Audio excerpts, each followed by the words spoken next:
Next topic है हमारा oxidative phosphorylation.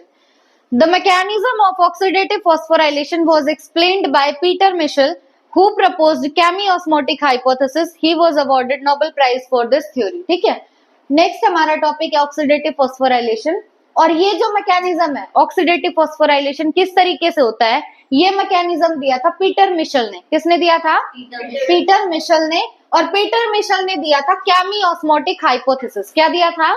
केमियोस्मोटिक hypothesis. मतलब कि जो ऑक्सीडेटिव फॉस्फोराइलेशन है वो केमियोस्मोटिक हाइपोथेसिस से होगा। और ये हाइपोथेसिस, ये मैकेनिज्म एक्सप्लेन किया था पीटर मिशेल ने। किसने एक्सप्लेन किया था? पीटर मिशेल ने। ठीक है, और इसके लिए उन्हें नोबेल प्राइज मिला था। This hypothesis believes that the main factor for synthesis of ATP is, देखो अब ये जो केमियोस्मोटिक हाइपोथेसिस है ना, इसका मानना है कि एटीपी के सिंथेसिस के लिए जो मेन रीजन है वो है प्रोटॉन ग्रेडियंट का होना। किसका होना? प्रोटॉन ग्रेडियंट का होना। मैंने तुम्हें ग्रेडियंट वर्ड का मतलब बताया था, जैसे पानी यहाँ पे ज्यादा और यहाँ पे कम है तो इसका मतलब है कि ग्रेडियंट बना हुआ है। ठीक है, प्रोटॉन ग्रेडियंट का भी मतलब क्या होगा? एक जगह प्रोटॉन ज्यादा है और एक जगह प्रोटॉन कम है। तो जो हम एटीपी का सिंथेसिस पढ़ेंगे वो क्यों होता है?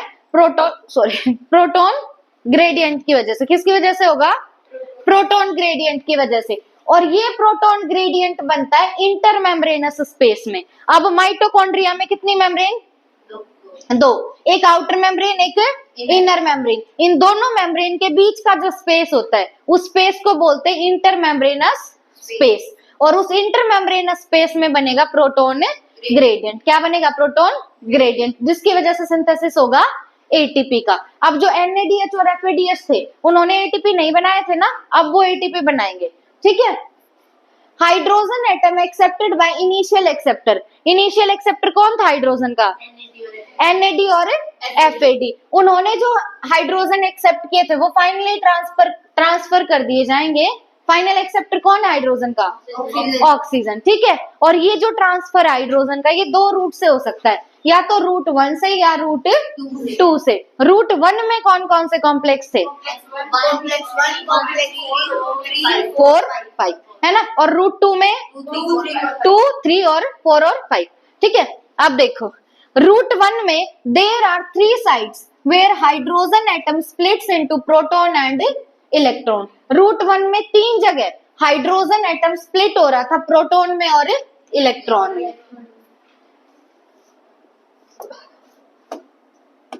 जैसे ये अगर H है, H को अगर मैं तोड़ रही हूँ, H से अगर मैं एक इलेक्ट्रॉन निकाल लूं, H से एक इलेक्ट्रॉन निकाला तो H पे कितना चार्ज आएगा? 1। और इसको बोलते हैं प्रोटॉन। क्या बोलते हैं? प्रोटॉन। तो जो हमारा रूट 1 है ना, रूट 1 में हाइड्रोजन एटम 3 जगह टूटेगा और 3 जगह टूट के हमें देगा प्रोटॉन और इलेक्ट्रॉन। क्या देगा? प्रोटॉन और इलेक्ट्रॉन। H पॉजिटिव को ही हम प्रोटॉन बोलते हैं। अब protons are expelled in intermembranous space. अब ये जो सारा काम चल रहा था, जो सारे कॉम्प्लेक्सेस प्रेजेंट थे वो माइटोकॉन्ड्रिया की मेम्ब्रेन पे थे, है ना।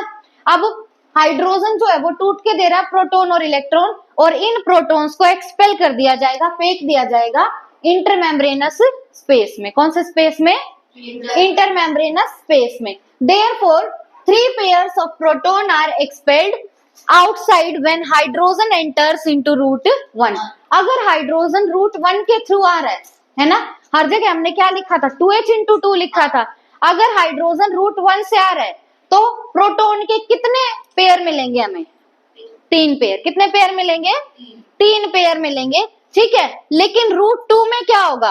कितने कॉम्प्लेक्सेस है रूट 2 में? 2।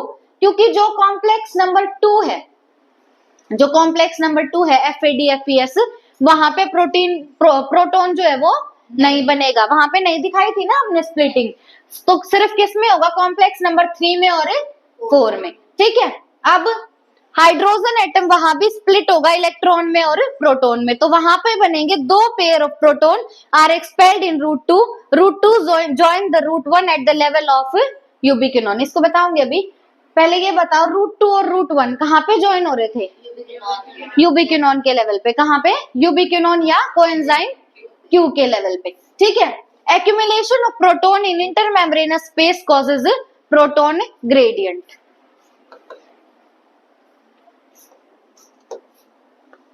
देखो, जब हम रूट 1 से जाते हैं, रूट 1 से जाते जाते हमारे पास आएगा कॉम्प्लेक्स नंबर 1, कॉम्प्लेक्स नंबर 3 और कॉम्प्लेक्स नंबर 4। और पहले यहीं तक देखो, कॉम्प्लेक्स नंबर 1, 3 और 4। ठीक है, अब अगर हम रूट 2 से आ रहे हैं तो आएगा कॉम्प्लेक्स नंबर 2 और कॉम्प्लेक्स नंबर 3 और कॉम्प्लेक्स नंबर 4, ये आएंगे। ठीक है, अब पहले रूट 1 का देखो, हमने यहां से दिखाया था 2h इंटू 2, हाँ 2h इंटू 2, 2h इंटू 2 और 2h इंटू 2, ये दिखाया था ना हमने। मतलब यहाँ पे रूट 1 के थ्रू तुम्हें कितने पेयर टूटते हुए दिखाई देंगे? 3 पेयर। कितने पेयर टूटते हुए दिखाई देंगे? 3 पेयर। देखो, एक पेयर ये हो गया, दूसरा पेयर ये और तीसरा पेयर ये। कितने पेयर टूटते हुए दिखाई देंगे? 3। अब हमेशा याद रखना, जब तुम्हारे पास 2H पॉजिटिव होंगे तो एक एटीपी बनेगा। 2H पॉजिटिव से कितने एटीपी बनेंगे? एक एटीपी बनेगा।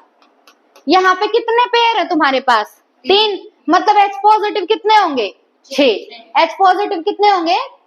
6। 2H पॉजिटिव से एक एटीपी बनता है, तो 6H पॉजिटिव से कितने बनेंगे? 3। कितने बनेंगे? 3 एटीपी बनेंगे। और एक NADH कितने एटीपी बनाता है? शुरू से पढ़ते आ रहे हैं ना, एक NADH कितने एटीपी बनाता है? 3 एटीपी बनाता है। अब इस रूट से आ जाओ, रूट नंबर 2 से।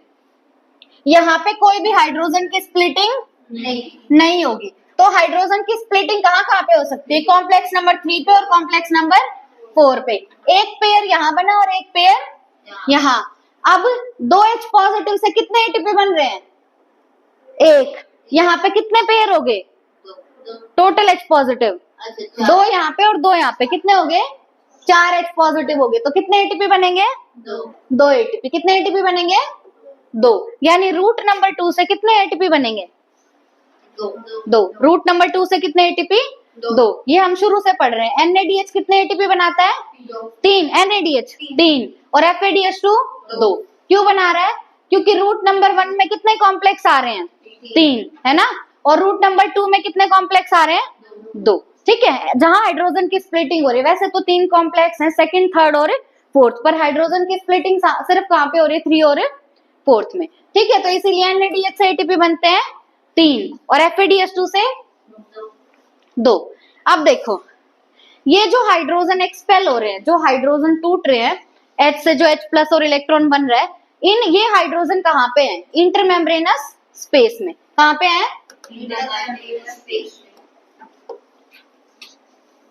जैसे ये मान लो तुम्हारा माइटोकॉन्ड्रिया है, ठीक है, क्रिस्टे नहीं बना रही अभी।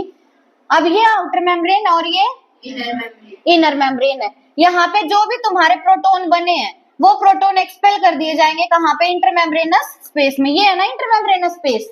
अब सारे हाइड्रोजन इकट्ठे हो गए स्पेस में, और ये जो एरिया, इस एरिया को क्या बोलते हैं? मैट्रिक्स। क्या बोलते हैं? मैट्रिक्स। अब बताओ, हाइड्रोजन जो है वो मैट्रिक्स में ज्यादा है या इंटरमेम्ब्रेनस स्पेस में? इंटरमेम्ब्रेनस स्पेस में। कहाँ पे ज्यादा है? इंटरमेम्ब्रेनस स्पेस में। एक जगह हाइड्रोजन ज्यादा और एक जगह हाइड्रोजन कम, तो यहाँ बन गया प्रोटोन ग्रेडियंट। क्या बन गया? प्रोटोन ग्रेडियंट बन गया। ठीक है,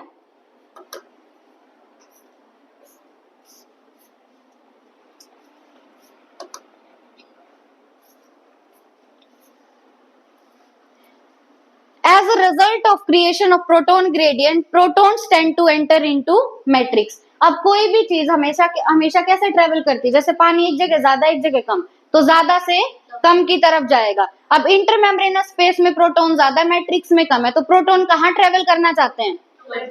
टुवर्ड्स मैट्रिक्स। मतलब इंटरमेम्ब्रेनस स्पेस से वो मैट्रिक्स की तरफ आने की कोशिश करेंगे। लेकिन जो इनर माइटोकॉन्ड्रियल मेम्ब्रेन होती है वो H पॉजिटिव के लिए परमिएबल नहीं होती। ठीक है, the only route through which proton could enter into matrix is the complex number 5 और is called as ATP synthase और F0 F1 पार्टिकल और एलिमेंट्री पार्टिकल। अब देखो,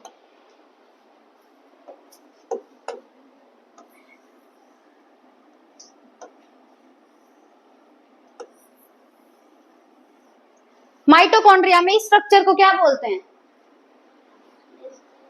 क्रिस्टे। क्या बोलते हैं? क्रिस्टे। अब क्रिस्टे तुम्हें किसकी फोल्डिंग दिख रहा है? इनर मेम्ब्रेन की। किसकी फोल्डिंग है? इनर मेम्ब्रेन की। देखो यहाँ पे प्रोटॉन ज्यादा है, इंटर मेम्ब्रेन स्पेस में प्रोटॉन ज्यादा है, और मैट्रिक्स में प्रोटॉन कम है, तो प्रोटॉन ट्रेवल करेंगे ज्यादा से कम की तरफ। लेकिन ये जो इनर मेम्ब्रेन है ना, ये H पॉजिटिव के लिए इम्परमिएबल है। H पॉजिटिव के लिए क्या है? इम्परमिएबल। तो यहाँ पे रोल आता है हमारे कॉम्प्लेक्स नंबर 5 का। कॉम्प्लेक्स नंबर 5 को हम कहते हैं F0 F1 पार्टिकल। क्या कहते हैं? F0 F1 पार्टिकल, या हम इसको बोलेंगे एटीपी सिंथेज। क्या बोलेंगे? एटीपी सिंथेज, या हम इसको कहेंगे एलिमेंट्री पार्टिकल। क्या कहेंगे? Elementary particle. तो ये जो F0 F1 पार्टिकल है या एटीपी सिंथेज है, ये प्रेजेंट कहाँ पे होगा? ये प्रेजेंट होगा क्रिस्टे पे। कहाँ प्रेजेंट होगा? क्रिस्टे पे प्रेजेंट होगा। अब एटीपी सिंथेज दिख रहा है, मतलब अलग से पता चल रहा है ये सिंथेसिस करवाएगा एटीपी का। किसका सिंथेसिस करवाएगा? एटीपी का सिंथेसिस करवाएगा। ठीक है, और कहाँ पे प्रेजेंट है? क्रिस्टे पे। तो कॉम्प्लेक्स नंबर 5 का नाम क्या है? F0 F1 पार्टिकल और एटीपी सिंथेज या एलिमेंट्री पार्टिकल। अब ये जो F0 F1 पार्टिकल है, इसमें दो चीजें हैं। पहला है F0। F0 जो है वो काम करता है इंट्रिंसिक प्रोटीन का। F0 किसका काम करता है? इंट्रिंसिक प्रोटीन का। It provides channel for transport of H positive. जैसे यहाँ से बाहर जाने के लिए ये एक रास्ता है ना, चैनल है, इसीलिए प्रोटॉन को ट्रेवल करने के लिए जो चैनल प्रोवाइड करेगा, जो रास्ता प्रोवाइड करेगा, वो कौन है? F0। और F0 क्या है? Intrinsic protein. अब सेल वाले चैप्टर में तुमने इंट्रिंसिक प्रोटीन भी पढ़ा हुआ है और एक्सट्रिंसिक भी पढ़ा हुआ है। नेक्स्ट क्या है? F1। F1 है वो है पेरिफेरल प्रोटीन। पेरिफेरल प्रोटीन मतलब जो पेरिफेरी में प्रेजेंट हो, है ना। और F0 क्या है? इंट्रिंसिक प्रोटीन, मतलब जो मेम्ब्रेन में धसा हुआ हो, एम्बेडेड हो, है ना। अब F1 क्या है? पेरिफेरल प्रोटीन है, और इसको हम बोलते हैं हेड पीस। क्या बोलेंगे? हेड पीस बोलेंगे। It has ATP synthase enzyme. अब हेड के अंदर F1 के अंदर प्रेजेंट होता है एक एंजाइम, उस एंजाइम का नाम है एटीपी सिंथेज एंजाइम। क्या एंजाइम का नाम? ATP synthase enzyme. देखो ये जो कॉम्प्लेक्स है ये ऐसे प्रेजेंट होगा। अब ये जो पार्ट है ये है F0। क्या है ये? F0। और F0 जो है ये तुम्हें कैसा दिख रहा है? धसा हुआ दिख रहा है ना। तो F0 क्या है? तुम्हारा इंट्रिंसिक प्रोटीन। कौन सा प्रोटीन है? Intrinsic protein. अब ये रास्ता प्रोवाइड कर रहा है H पॉजिटिव के लिए, क्योंकि वैसे तो H पॉजिटिव ट्रेवल कर नहीं सकता, क्योंकि inner mitochondrial membrane is not permeable for H positive. तो F0 रास्ता प्रोवाइड कर रहा है। F0 क्या है? चैनल। क्या है F0? चैनल है। किसके लिए? H पॉजिटिव के लिए। और ये जो एरिया है, इस एरिया को बोलते हैं हेड। इस एरिया को क्या बोलेंगे? हेड बना हुआ है F0 से। हेड किससे बना हुआ है? F0 से। ये तुम्हें धसा हुआ दिख रहा है या बाहर दिख रहा है? हाँ सॉरी, F0 ऊपर हो गया ना। ये क्या तुम्हारा? F1। ये तुम्हें बाहर दिख रहा है ना, तो ये होगा तुम्हारा एक्सट्रिंसिक प्रोटीन। क्या होगा ये? एक्सट्रिंसिक प्रोटीन होगा। और इस F1 के अंदर एक एंजाइम होता है, उस एंजाइम का नाम है एटीपी सिंथेज। एंजाइम का नाम क्या है? ATP synthase. मतलब ये किसका सिंथेसिस कराएगा? एटीपी का।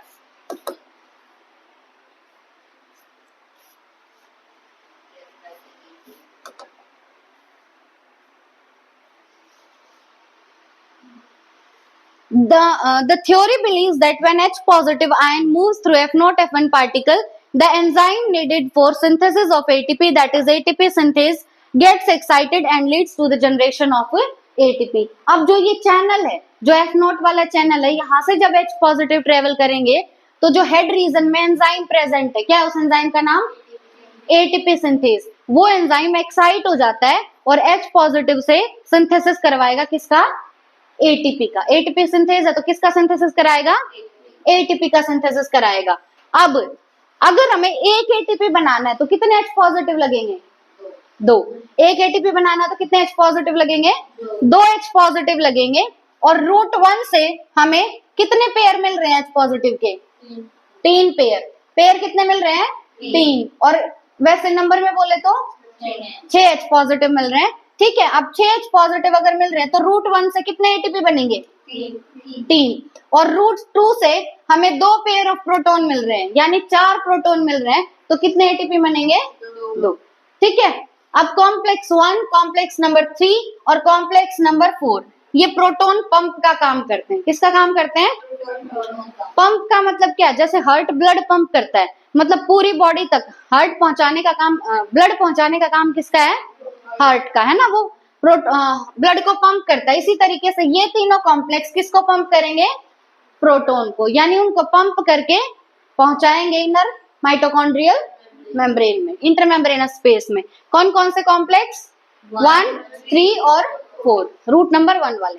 ठीक है, electron transport system is exothermal whereas oxidative phosphorylation is endothermic process। Exothermal का मतलब क्या होता है? जहां एनर्जी रिलीज होती है, और एंडोथर्मिक मतलब जहां एनर्जी की रिक्वायरमेंट होती है ना, जहां एनर्जी का इंटेक होता है। जो हमने ईटीएस पढ़ा था, जो मैंने कल तुम्हें 4 कॉम्प्लेक्स दिखाए थे, वो क्या था? एक्सोथर्मिक। वो कैसा था? एक्सोथर्मिक। और जो ऑक्सीडेटिव फॉस्फोराइलेशन है, फॉस्फोराइलेशन का मतलब क्या होता है? किसी पे फॉस्फेट ऐड करना, है ना। जैसे एडीपी है, एडीपी पे अगर फॉस्फेट ऐड कर दोगे तो क्या बनेगा? एटीपी। क्या बनेगा? एटीपी। इस प्रोसेस को बोलते हैं ऑक्सीडेटिव फॉस्फोराइलेशन। तो ऑक्सीडेटिव फॉस्फोराइलेशन है एंडोथर्मिक। कैसा है? Endothermic. The coupling of two processes are required to generate ATP. अब कल जो ईटीएस बनवाया था ना, ईटीएस में कितने कॉम्प्लेक्स दिखाए थे? 4, और ऑक्सीडेटिव फॉस्फोराइलेशन जो आज पढ़ा उसमें कॉम्प्लेक्स नंबर 5। अगर हमें एटीपी बनाना है तो एटीपी बनाने के लिए दोनों की कपलिंग होनी जरूरी है, दोनों का मिलके काम करना जरूरी है। किस किस का? ईटीएस का और ऑक्सीडेटिव फॉस्फोराइलेशन का। ठीक है, अगर हम चाहते हैं कि हमारा एटीपी बन जाए तो जो कल ईटीएस पढ़ा था वो भी, जो 4 कॉम्प्लेक्स पढ़े थे वो, और जो आज 5वां कॉम्प्लेक्स पढ़ा है, इनकी कपलिंग जरूरी है। ठीक है, ईटीएस कैसा है? एक्सोथर्मिक, और ऑक्सीडेटिव फॉस्फोराइलेशन एंडोथर्मिक। अब बस हो जाएगा। नेक्स्ट देखो, हमारा नेक्स्ट टॉपिक है respiratory quotient. It refers to ratio of CO2 evolved and O2 utilised. Respiratory quotient क्या होता है? कि कितना CO2 बाहर निकला है वाय में, कितना O2 तुमने यूटिलाइज किया, कितना CO2 बाहर निकाला और कितना O2 यूज किया, वो होगा तुम्हारा रेस्पिरेटरी क्वोशंट। अब रेस्पिरेटरी क्वोशंट जो है वो डिपेंड करता है रेस्पिरेटरी सबस्ट्रेट पे, कि तुमने क्या खाया है, उस पे डिपेंड करेगा तुम्हारा रेस्पिरेटरी क्वोशंट। अब रेस्पिरेटरी क्वोशंट जो है वो 1 होता है अगर तुमने लिया है कार्बोहाइड्रेट। ठीक है, अगर तुमने कार्बोहाइड्रेट लिया तो तुम्हारा रेस्पिरेटरी क्वोशंट कितना होगा? 1। क्यों? क्योंकि कार्बन डाइऑक्साइड बाहर निकलेंगे 6, और O2 तुमने कितने यूटिलाइज किए? क्या हो गया सीधा?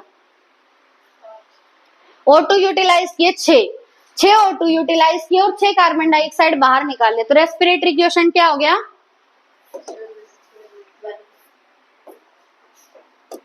देखो, रेस्पिरेटरी क्वोशंट होता है कि तुमने कितना CO2 बाहर निकाला, वाय में कितना O2 यूज किया। अगर तुमने कार्बोहाइड्रेट खाया तो तुम्हारा 6 CO2 बाहर निकलेगा और 6 O2 तुमने यूज किया है, तो रेस्पिरेटरी क्वोशंट कितना हो गया? 1। यानी कार्बोहाइड्रेट के लिए रेस्पिरेटरी क्वोशंट कितना होगा? 1। कार्बोहाइड्रेट के लिए रेस्पिरेटरी क्वोशंट कितना? 1।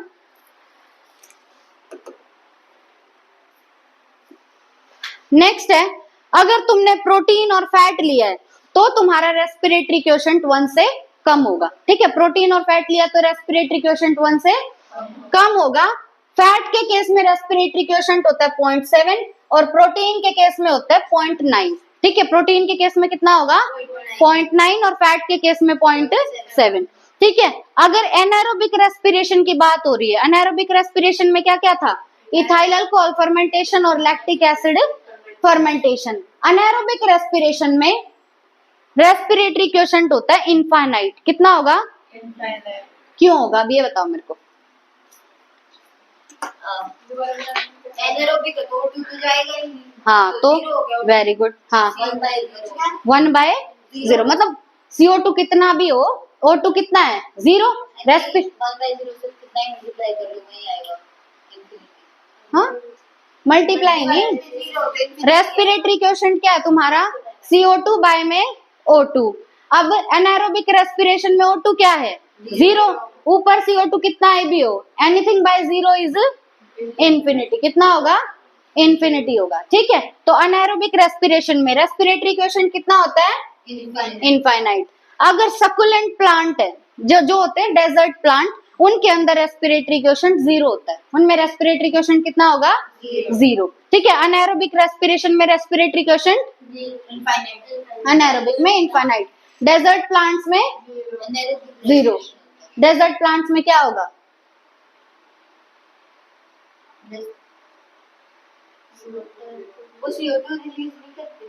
डेजर्ट प्लांट्स में दोनों साइकिल अलग अलग चलती हैं, डे में और नाइट में।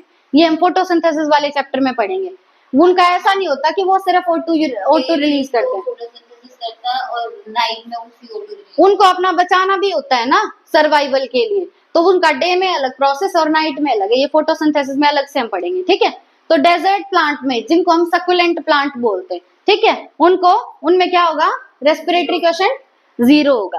ठीक है, रेस्पिरेटरी क्वेश्चन अगर मिक्स्ड डाइट है तुम्हारी, मिक्स्ड डाइट मतलब प्रोटीन भी खा लिया, कार्बोहाइड्रेट भी, फैट भी, तो तुम्हारा रेस्पिरेटरी क्वेश्चन होगा लेस देन 1। लेस देन 1 क्या होगा, less than 1। Respiratory question neurons का हमेशा 1 होता है। ठीक है, न्यूरॉन्स का रेस्पिरेटरी क्वेश्चन हमेशा 1 होगा। चलो बताओ अब मेरे को, कार्बोहाइड्रेट अगर लिया है तो 1, अगर तुमने प्रोटीन लिया है तो 0.9, और अगर फैट लिया है तो 0.7। अनाएरोबिक रेस्पिरेशन में इनफाइनाइट, और सकुलेंट्स में 0, मिक्स्ड डाइट में लेस देन 1, न्यूरॉन्स का हमेशा 1। उसके बाद आता है पास्चर इफेक्ट। अब पास्चर इफेक्ट क्या है, when yeast is provided with aerobic condition, consumption of glucose and production of ethanol decreases, this is known as Pasteur effect. अब यीस्ट में कैसा रेस्पिरेशन होता है, एनारोबिक। लेकिन अगर हम यीस्ट को एरोबिक कंडीशन प्रोवाइड कर दें, तो एरोबिक कंडीशन प्रोवाइड करने के बाद उसका ग्लूकोज का कंजम्पशन, मतलब जितना वो ग्लूकोज ले रहा था और जितना वो इथेनॉल प्रोड्यूस कर रहा था, वो घट जाएगा, और इसको बोलेंगे पास्चर इफेक्ट। क्या बोलेंगे, पास्चर इफेक्ट। देखो, यीस्ट के अंदर कौन सा फर्मेंटेशन हो रहा था, एनारोबिक हो रहा था। फर्मेंटेशन का नाम क्या था, ईस्ट में इथाइल अल्कोहल फर्मेंटेशन, ये हो रहा था ना ईस्ट में। ये कैसे हो रहा था, तुम्हारे पास था पायरुवेट, क्या था, लेकिन ये पायरुवेट आया कहाँ से था, ग्लूकोज से। पायरुवेट कहाँ से आया था, ग्लूकोज से आया था, है ना। फिर पायरुवेट से तुम्हारी पूरी रिएक्शन हुई थी और तुम्हें मिला था इथाइल अल्कोहल। क्या मिला था, इथाइल। अब तुमने क्या, ये सब तो हो रहा था एनारोबिक कंडीशन में, है ना, लेकिन तुमने प्रोवाइड कर दी एरोबिक कंडीशन। कौन सी कंडीशन प्रोवाइड कर दी, अगर तुमने ईस्ट को ऑक्सीजन दे दी, तो जितना ग्लूकोज ये ले रहा था और जितना इथाइल अल्कोहल ये बाहर निकाल रहा था, दोनों घट जाएंगे, दोनों डिक्रीज हो जाएंगे, और इस इफेक्ट को बोलते हैं पास्चर इफेक्ट। क्या बोलेंगे, आया समझ। पहले कौन सी कंडीशन चल रही थी, एनारोबिक। तुमने दे दी ऑक्सीजन, तो जितना ये ग्लूकोज कंज्यूम कर रहा था और जितना इथाइल अल्कोहल दे रहा था, दोनों घट गए, है ना, दोनों घट गए, तो इफेक्ट का नाम पास्चर इफेक्ट।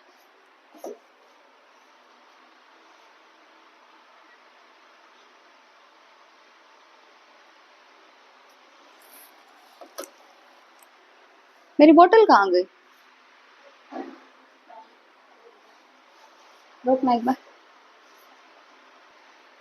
देखो, टॉपिक है हमारा रेस्पिरेटरी क्वेश्चन। पहले ये कर लेते, फिर ऑक्सीडेटिव फॉस्फोराइलेशन देखेंगे एनसीईआरटी से।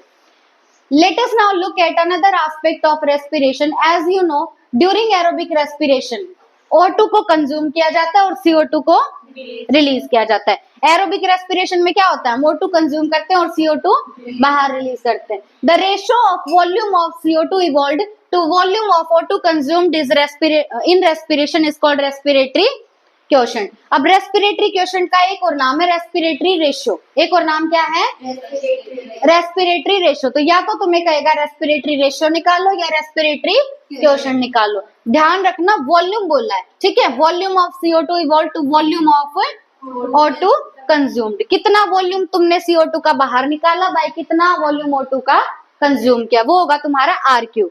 रेस्पिरेटरी क्वोशंट डिपेंड करता है कि तुमने किस तरह का रेस्पिरेटरी सबस्ट्रेट अपने रेस्पिरेशन में यूज किया है। अगर तुम ग्लूकोज यूज कर रहे हो मतलब तुमने कार्बोहाइड्रेट लिया है, ठीक है। अगर तुम कोई भी फैटी एसिड ले रहे हो तो वहां पे केस अलग होगा, ठीक है। अब देखो, जब कार्बोहाइड्रेट यूज करते हो एज रेस्पिरेटरी सबस्ट्रेट तो अगर वो कंप्लीटली ऑक्सीडाइज्ड हो रहे हैं तो तुम्हारा रेस्पिरेटरी क्वोशंट 1 होगा, ठीक है। तो ये लाइन भी लिखी आनी चाहिए साथ में कि कार्बोहाइड्रेट के केस में रेस्पिरेटरी क्वोशंट 1 तभी होगा जब तुम्हारा कार्बोहाइड्रेट कंप्लीटली ऑक्सीडाइज्ड होगा, है ना। अगर कंप्लीटली ऑक्सीडाइज नहीं हुआ तो रेस्पिरेटरी क्वोशंट 1 नहीं होगा, ठीक है। Because equal amount of CO2 and O2 are evolved and consumed respectively, जो कि हमें यहाँ दिखाया गया। देखो C6H12O6 क्या होता है, ग्लूकोज। ग्लूकोज ने ली 6 ऑक्सीजन, कंज्यूम कितनी की ऑक्सीजन 6, तो ऑक्सीजन कंज्यूम्ड 6, CO2 कितनी इवॉल्व हुई 6, तो रेस्पिरेटरी क्वोशंट आ गया 1 in case of glucose. Glucose क्या है, carbohydrate. When fats are used in respiration तो रेस्पिरेटरी क्वोशंट होगा 1 से कम, ठीक है। कैलकुलेशन अगर फैटी एसिड के केस में हम करें, फैटी एसिड का एग्जांपल लिया ट्राइपाल्मिटिन, क्या लिया है अब ट्राइपाल्मिटिन का फॉर्मूला भी याद करो, C51 H98 O6, ठीक है। C51 H98 O6 किसका फॉर्मूला है, ये ट्राइपाल्मिटिन का। और ट्राइपाल्मिटिन क्या है, एक फैटी एसिड, क्या है, एक फैटी एसिड। अब इसने ऑक्सीजन लिए कितने 145, ऑक्सीजन कितने लिए 145 और CO2 निकले हैं 102, CO2 कितने निकले हैं 102, तो रेस्पिरेटरी क्वोशंट कितना आ गया 0.7, कितना आ गया 0.7। और फैट्स का हमने रेस्पिरेटरी क्वोशंट देखा था 0.7, ठीक है। तो फॉर्मूला क्या होगा ट्राइपाल्मिटिन का, C51 H98 O6, ठीक है। कितने CO2 निकले 102 और O2 कितने यूज किए इसने 145, RQ कितना आया 0.7। प्रोटीन्स का रेस्पिरेटरी क्वोशंट कितना है 0.9, ठीक है। What is important to recognize is that in living organisms respiratory substrates are often more than one. Pure protein or fat are never used as respiratory substrates. हम यूं नहीं है ना कि सिर्फ प्रोटीन खा रहे हैं, प्योर प्रोटीन, या सिर्फ फैट खा रहे हैं। हमारी डाइट मिक्स्ड डाइट होती है, हमारी डाइट मिक्स्ड डाइट है, इसीलिए हमारा RQ कितना होगा लेस देन 1, कितना होगा लेस देन 1, क्योंकि हमारी डाइट मिक्स्ड डाइट होती है। देखो नेक्स्ट टॉपिक है हमारा amphibolic pathway. Glucose is the favoured substrate for respiration. जो मोस्ट कॉमन सबस्ट्रेट है रेस्पिरेशन के लिए वो कौन सा है, glucose. All carbohydrates are usually first converted into glucose before they are used for respiration. अगर तुम कोई भी कार्बोहाइड्रेट कंज्यूम कर रहे हो, अकेला ग्लूकोज तो है नहीं कार्बोहाइड्रेट, और कौन कौन से कार्बोहाइड्रेट सुने तुमने, फ्रक्टोज है ना, कोई भी माल्टोज, हाँ माल्टोज भी डाइसेक्राइड है ना, कार्बोहाइड्रेट है वो भी। तो तुम कोई भी कार्बोहाइड्रेट खा रहे हो पहले तुम्हें उसे कन्वर्ट करना पड़ेगा ग्लूकोज में। किसे कन्वर्ट करना पड़ेगा, ग्लूकोज में कन्वर्ट करना पड़ेगा, तभी तुम्हारा क्या होगा आगे रेस्पिरेशन चलेगा। Other substrates can also be respired as has been mentioned earlier, but then they do not enter the respiratory pathway at the first step. दूसरे सबस्ट्रेट भी तुम यूज कर सकते हो लेकिन वो फर्स्ट स्टेप में एंटर नहीं करेंगे। क्यों नहीं करेंगे, क्योंकि फर्स्ट स्टेप तो क्या है रेस्पिरेशन का, ग्लाइकोलिसिस। ग्लाइकोलिसिस मतलब ग्लूकोज का टूटना। अगर तुम कार्बोहाइड्रेट खा रहे हो तो वो कार्बोहाइड्रेट पहले कन्वर्ट होगा किसमें, ग्लूकोज में, फिर तुम्हारा ग्लाइकोलिसिस चलेगा और पूरा रेस्पिरेशन होगा। लेकिन कार्बोहाइड्रेट के अलावा अगर कुछ और खा रहे हो तो वो फर्स्ट स्टेप में एंट्री नहीं लेगा, ठीक है। See figure 12.6 to see the points of entry of different substrates in the respiratory pathway. देखो अगर तुमने खाया कोई भी कार्बोहाइड्रेट तो वो कार्बोहाइड्रेट कन्वर्ट होगा सिंपल शुगर में, और सिंपलेस्ट शुगर क्या है हमारा ग्लूकोज। फिर ग्लूकोज से चलेगा ग्लाइकोलिसिस, ठीक है। ग्लाइकोलिसिस के बाद फाइनली तुम्हारा क्या बन गया पायरुविक एसिड, वो एंटर करेगा एसिटाइल कोएंजाइम बनेगा, वो एंटर करेगा क्रैब्स साइकिल या टीसीए साइकिल में। अगर तुमने खाया है फैट, तो क्या फैट यहाँ एंट्री लेगा? फैट यहाँ एंट्री नहीं लेगा, पहले फैट टूटेगा फैटी एसिड में और ग्लिसरॉल में। फैट किस में टूटेगा? फैटी एसिड में और ग्लिसरॉल में। फिर इस फैट या फैटी एसिड और ग्लिसरॉल को कन्वर्ट होना पड़ेगा एसिटाइल कोएंजाइम में कन्वर्ट होना पड़ेगा, और फिर ये एंट्री लेगा क्रैब्स साइकिल में। अगर तुमने खाया प्रोटीन, तो प्रोटीन किससे मिलके बना होता है? अगर प्रोटीन टूटेगा तो क्या बनेगा? Amino acid. पर अमीनो एसिड को कन्वर्ट होना पड़ेगा पायरुविक एसिड में। किस में कन्वर्ट होना पड़ेगा? पायरुविक एसिड फिर कन्वर्ट होगा एसिटाइल कोएंजाइम में, और फिर एसिटाइल कोएंजाइम में एंट्री लेगा क्रैब्स साइकिल में। अगर कोई भी कार्बोहाइड्रेट खा रहे हो, ग्लूकोज खा रहे हो तो नॉर्मली चलेगा सब। कार्बोहाइड्रेट खा रहे हो तो पहले वो कन्वर्ट होगा ग्लूकोज में, फिर चलेगा तुम्हारा रेस्पिरेशन। अगर तुमने खाया प्रोटीन, तो प्रोटीन टूटेगा अमीनो एसिड में। अमीनो एसिड कन्वर्ट होगा पायरुविक एसिड में, पायरुविक एसिड आगे नॉर्मल चला देगा सब, ठीक है। अगर तुमने खाया है फैट, फैट खाया है तो वो टूट के बनाएगा फैटी एसिड और ग्लिसरॉल। पर फैटी एसिड और ग्लिसरॉल को कन्वर्ट होना पड़ेगा एसिटाइल कोएंजाइम में, और वो एंट्री लेगा क्रैब्स साइकिल। बोलो। वहाँ पे फैटी एसिड और ग्लिसरॉल के नीचे भी दी लाइन वो एरो। देखो क्या बोला हुआ है, अगर तुम्हारा फैटी एसिड है, फैटी एसिड मैंने तुम्हें कौन कौन सा पढ़ा है? Palmitic acid, stearic acid, arachidonic acid. उनको अगर क्रैब्स साइकिल में एंट्री लेनी है तो पहले किस में कन्वर्ट होना पड़ेगा? जैसे अगर यहाँ पे पाल्मिटिक एसिड है, उसमें कितने कार्बन होते हैं? 16। पाल्मिटिक एसिड में 16 कार्बन है, तो कितने एसिटाइल कोएंजाइम में बनेंगे? 8। कितने राउंड लगेंगे? 7। ये तो बात होगी फैटी एसिड की। बचा तुम्हारा ग्लिसरॉल। अब ग्लिसरॉल जो है वो कन्वर्ट होगा धाप में। किस में कन्वर्ट होगा? धाप में। और धाप फिर किस में कन्वर्ट होगा? पीजीएल में, 3PGAL में। फिर 3PGAL लास्ट में पायरुविक एसिड बना देगा, देन एसिटाइल कोएंजाइम में, और वो एंट्री लेगा क्रैब्स साइकिल में। तो 4 बातें होगी तुम्हारी। कार्बोहाइड्रेट है तो ग्लूकोज में कन्वर्ट होगा, प्रोटीन है तो अमीनो एसिड में, अमीनो एसिड पायरुविक एसिड में, फैट से बना फैटी एसिड और ग्लिसरॉल। ग्लिसरॉल तो जाएगा भाप में कन्वर्ट होके, और फैटी एसिड एंट्री लेगा एसिटाइल कोएंजाइम में बना के। ठीक है, 4 बातें होगी तुम्हारी।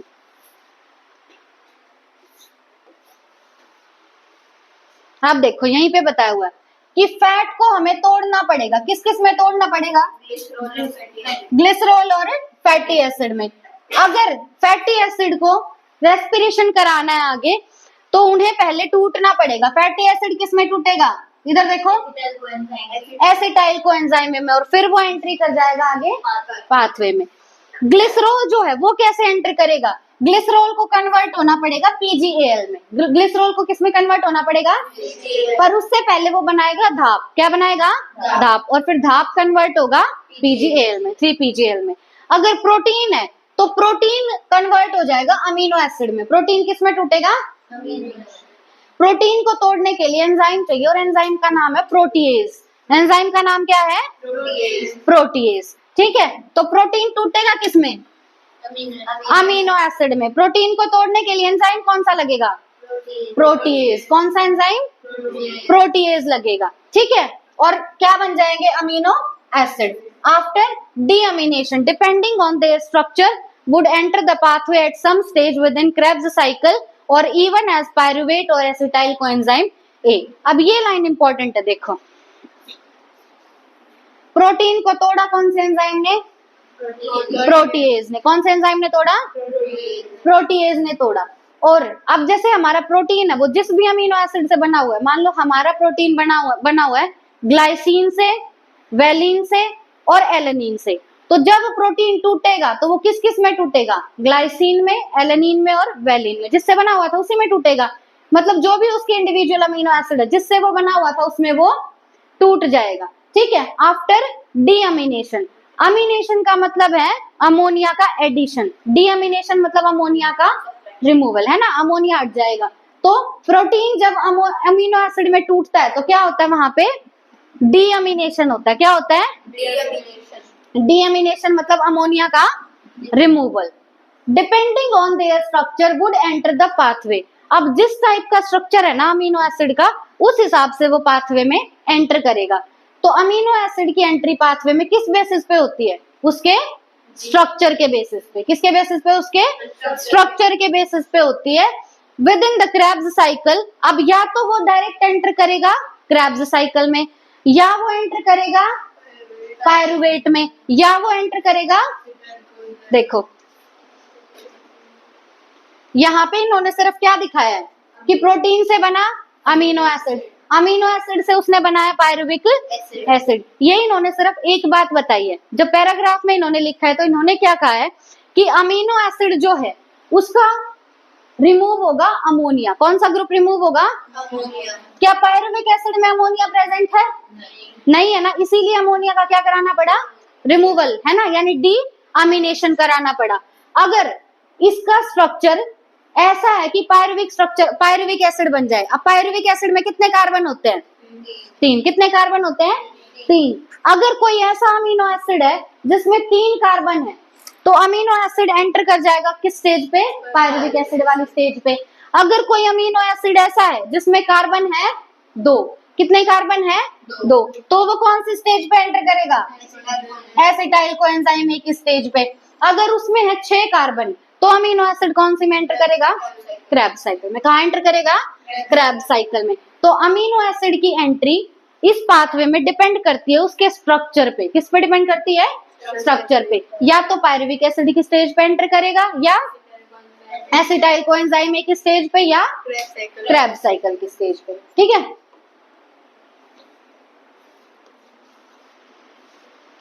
किसी में 6 कार्बन तो डायरेक्ट क्रेब्स साइकिल में एंटर कर जाएगा। क्रेब्स साइकिल का जो पहला प्रोडक्ट है वो क्या है? Citric acid. Citric acid. उसमें कितने कार्बन है? 6। ठीक है, तो कोई भी 6 कार्बन वाला एसिड एंटर कर सकता है। हाँ डायरेक्ट। अगर वो डायरेक्ट सिट्रिक एसिड बना सकता है तो ठीक है, बिना एसिटाइल कोएंजाइम में भी एंटर कर जाएगा।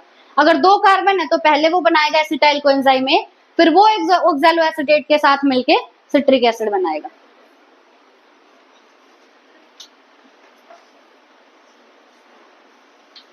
देखो, since respiration involves breakdown of substrates, the respiratory process has traditionally been considered a catabolic process and the respiratory pathway as catabolic pathway। अब ये जो हमने पूरा पढ़ लिया चैप्टर, इसमें चीजें टूट रही हैं या बन रही हैं?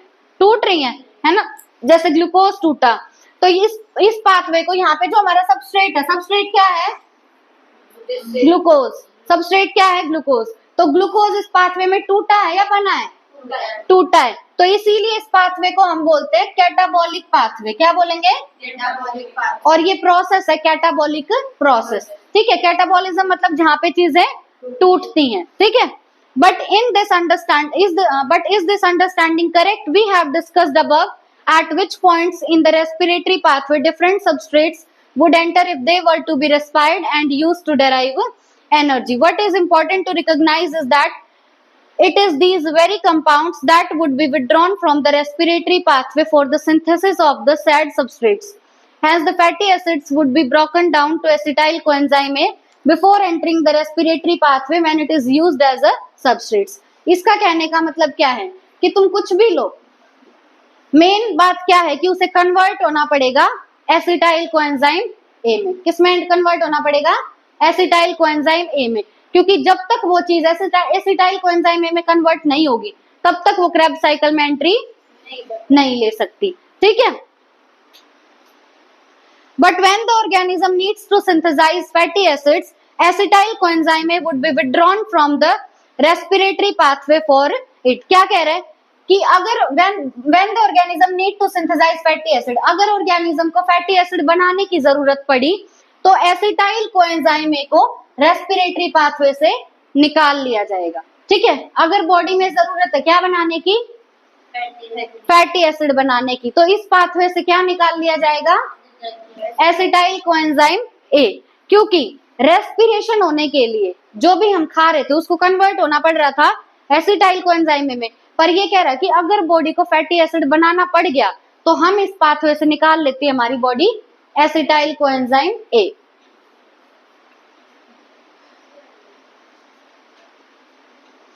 कहां पहुंचे? हेंस फैटी एसिड, यही ना।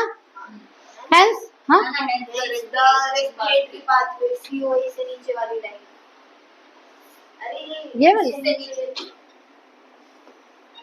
Hence, the respiratory pathway comes into the picture both during breakdown and synthesis of fatty acid. देखो breakdown अगर होगा मतलब अगर हमें fatty acid से respiration करना है तो fatty acid को convert होना पड़ेगा acetyl coenzyme A में। पर अगर हमारी बॉडी को fatty acid की जरूरत है तो यहाँ से हम निकाल लेंगे acetyl coenzyme A और उसकी हेल्प से बना लेंगे fatty acid। ठीक है, मतलब ये जो बात इन्होंने कही थी कि सिर्फ रेस्पिरेशन एक कैटाबॉलिक प्रोसेस है, वो पूरे तरीके से ट्रू नहीं है। क्यों? क्योंकि इसका यूज हम कर रहे हैं चीजों को बनाने के लिए भी और चीजों को तोड़ने के लिए भी। तो जैसे हमने पढ़ा एम्फीबियंस, एम्फीबियंस मतलब जो पानी में भी रहे और लैंड पे भी रहे, तो यहाँ भी वर्ड यूज होगा एम्फीबॉलिक। क्या यूज होगा? एम्फीबॉलिक। मतलब यहाँ पे कैटाबॉलिज्म भी हो रहा है और एनाबॉलिज्म भी। तो जो रेस्पिरेटरी पाथवे है वो एक एम्फीबॉलिक पाथवे है, सिर्फ कैटाबॉलिक पाथवे नहीं है। देखो, similarly during breakdown and synthesis of protein 2, अब प्रोटीन की बात करेंगे, respiratory intermediates form the link. अगर तुम प्रोटीन भी खा रहे हो तो वहां भी बीच में क्या आएगा? एक रेस्पिरेटरी इंटरमीडिएट। रेस्पिरेटरी इंटरमीडिएट का मतलब क्या है? प्रोटीन पहले किस में टूटेगा? अमाइनो एसिड में, मतलब अमाइनो एसिड है यहाँ पे रेस्पिरेटरी इंटरमीडिएट। ठीक है, breaking down process within the living organism is catabolism, और जहाँ पे सिंथेसिस होता है वो होता है anabolism. Because the respiratory pathway is involve in both anabolism and catabolism, तो बेटर होगा कि हम रेस्पिरेटरी पाथवे को क्या कहें? एम्फीबॉलिक पाथवे, ना कि सिर्फ कैटाबॉलिक। ठीक है, तो रेस्पिरेटरी पाथवे क्या है? एम्फीबॉलिक पाथवे, सिर्फ कैटाबॉलिक नहीं है। ये देख लिया आपने।